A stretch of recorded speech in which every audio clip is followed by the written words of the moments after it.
ای ماشاءالله.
سایله څنګه ماما بري جوړه څنګه فلم برداری کی بوخته ای څونی شایسته فلم برداری کی واه واه دوستان واقعا ډیر د سکون ځای او ډیر شایسته ځای دی سره نشم دوستای عزیز خیلی یک جای زیبا یک جای خیلی منظم یک جای خیلی یک فضای عالی یک فضای برای آرامش و استراحت ماشاءالله نگاه کنین داد خداوند است واقعا این سال یک سال زیبا و یک سال پرشکوه و پرسبز است انشالله اینجا گرچه وسط های کشت است ولی مال نامده واقعا به نهایت زیباست خدا کنه که انشالله امیدواریم که تمام نقاط افغانستان همینطور پرسبز و پرشکوه باشند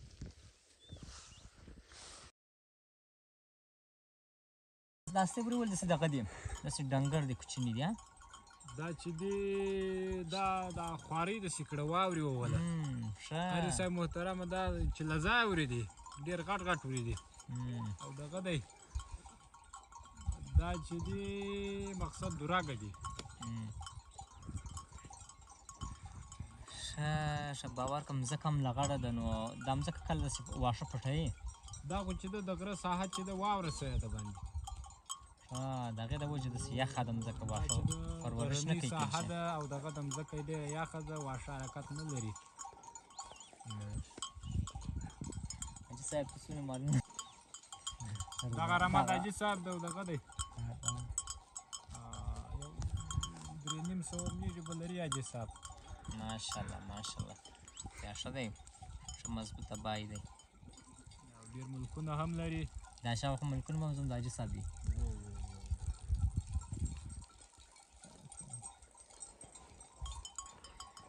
ډېره ښه خوندوره ساحه ده واقعا ډېره ښایسته ساحه ده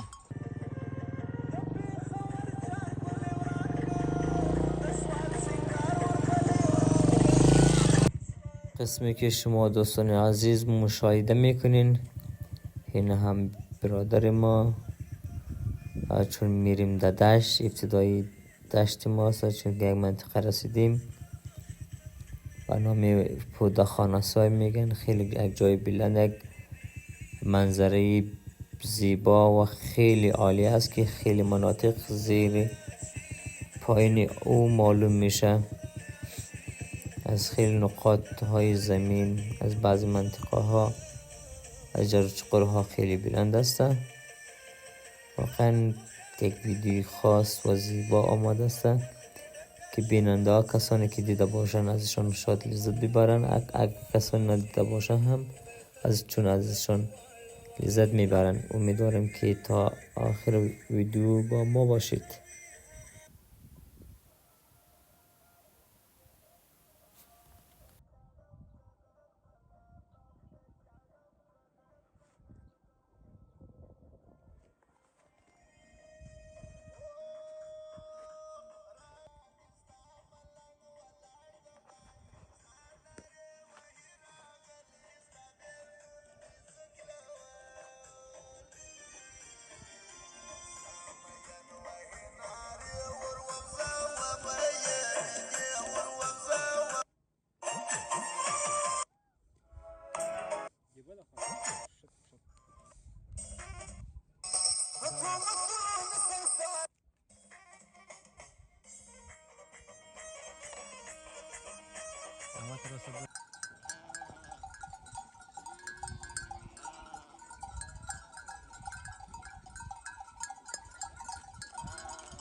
ماشاءالله در این فضای آزاد و دلچسب ماشاءالله حیوانا هم در این فضای عالی بسیار خوب معلوم میشن. امیدوارم که از این ویدیو خوشتون بیاد.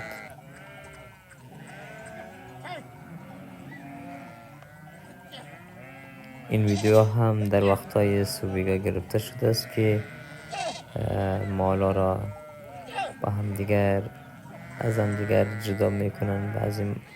لاغرایش یک طرف و بزایش یک طرف تا اینکه به کشتای مردم آسیبی نرسد. 24 بولک میکنن، با همراه هر بولک یک نفر میرن تا اینکه ازشون محافظت کنن.